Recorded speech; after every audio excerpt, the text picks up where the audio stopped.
মানে কে বলবে না? আমি বলি আমাদের যারা আইন শৃঙ্খলা বাহিনী আছে, আইন শৃঙ্খলা বাহিনী বলতে পুলিশ থেকে শুরু করে পুলিশ, র্যাব, বিজিবি বা বাংলাদেশ সেনাবাহিনী, ইদানিং আমরা সবাই কিন্তু চেষ্টা করতেছিলাম প্রথমে কি এখানে আসার ক্ষেত্রে আমরা বারণ করতেছিলাম, কারণ এটা হচ্ছে প্রোডাক্টিভ এরিয়া, 144 জারি করা থাকে।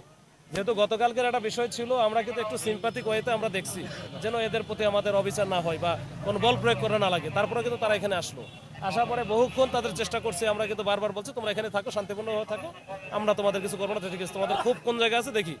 তো ওরা এই যে আমরা নিলাম ওদের কাছ থেকে, প্রতিনিধিও নিলাম যে তোমরা প্রতিনিধি দাও, আমরা পাঠায় দিই। তো এরপরে আবার একদল আসা বলতেছে ওই প্রতিনিধি মানি না। আচ্ছা ঠিক আছে, কি করতে হবে? তো বলা যায় এখানে আসতে হবে উপদেষ্টাকে। তো আমরা বললাম ঠিক আছে, সেটা তো আমার কথা বলতে হবে। এরপরে কিন্তু আমরা কথাও বলছি, চেষ্টা করতেছিলাম, এর মধ্যে কিন্তু হুট করা এই যে কে কারা হচ্ছে তাদেরকে ইন্ধন দিল। এখানে পুলিশ বা অন্যান্য বাহিনী, এরা তো, আমরা তো এটা রক্ষা করার জন্য জান প্রাণ দিয়ে বসে আছি, এখানে তো আর নিজের থেকে খুলে দিব না। এটা হয়তো তারাই এই যে এটা ভেঙে চুরে ঢুকছে, যাই হোক ভেঙে মানে আমাদের যেগুলো, এটা তো এত ছোট থাকার পরও এরকম একটি সংবেদনশীল জায়গায় কেমনে শিক্ষার্থীরা ভেঙে চুরে প্রবেশ করবে? এটা কি আসলে ব্যর্থতা নাকি আপনি কিভাবে দেখছেন? না, ব্যর্থতা না। এখন আমরা ওইখানে যদি ওই যে ঝাঁকের মতো ছিল ওইখানে যদি আমরা ফোর্স প্রয়োগ করতাম, তো ওইখানে হচ্ছে কার ব্যাপক ক্যাজুয়ালিটি হইতো।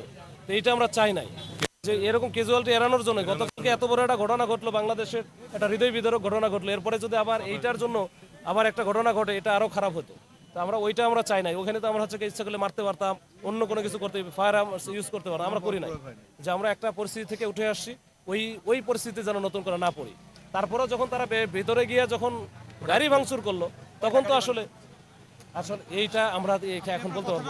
হ্যাঁ, এই গাড়ি ভাঙচুর করলো, তখনই কিন্তু আমরা হচ্ছে অ্যাকশনে গেলাম, ওইখানে ভিতরে ডিসপার্স করে তাদেরকে ওই যে গেট খুলে দেওয়া হয়েছে, ওই পাশে পিছনে গেটগুলো চিন্তা করলাম গেট যদি আমরা না খুলি তাহলে তো এক্সিট লাইন দিতে হবে, না হলে তো ওরা ওইখানে আটকা পড়ে যাবে, আরো ঝামেলা হবে। তো পরে আমরা গেট খুলে দিয়ে তাদেরকে কিন্তু ওইখান থেকে বের করে দিচ্ছি। পুলিশে না, আমার আহত আটক এগুলো কিছুই আমার জানা নাই। স্পেসিফিক এগুলো জানতে গেলে আরও সময় নিতে হবে। তবে আমার মনে হয় না, আমরা তো এরকম ইউজই করি নাই, মানে আমরা তো যেমন গুলিও করি নাই, এখানে বড় যে সাউন্ড গ্রেড যেন প্যানিক সৃষ্টি করার জন্য মারা হয়েছে। এইটা যেটা হয়েছে, হাজার হাজার ছেলেপেলে ছিল, ওই যখন দৌড়াইতে লাগছে তখন হয়তো বা যে পড়ে যাওয়ার যে বিষয়টা আছে, এরকম অনেক আহত হতে পারে। আটক করেছেন? না, আমার জানা মতো এখন পর্যন্ত নাই, আমি করি নাই।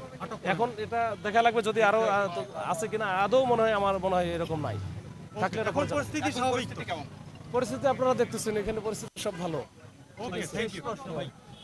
আবার কিছু বিভিন্ন সংগঠনের হচ্ছে স্টুডেন্টরা এখানে যুক্ত হয়েছে, আপনারা কি তাদের চিহ্নিত করতে পেরেছেন? এই মুহূর্তে এই যে এখন তো অ্যাকশন মুহূর্ত, এই সময় আসলে চেনা মুশকিল। এখন আমরা এটা নিয়ে আসলে কাজ করব। ঠিক আছে, ধন্যবাদ।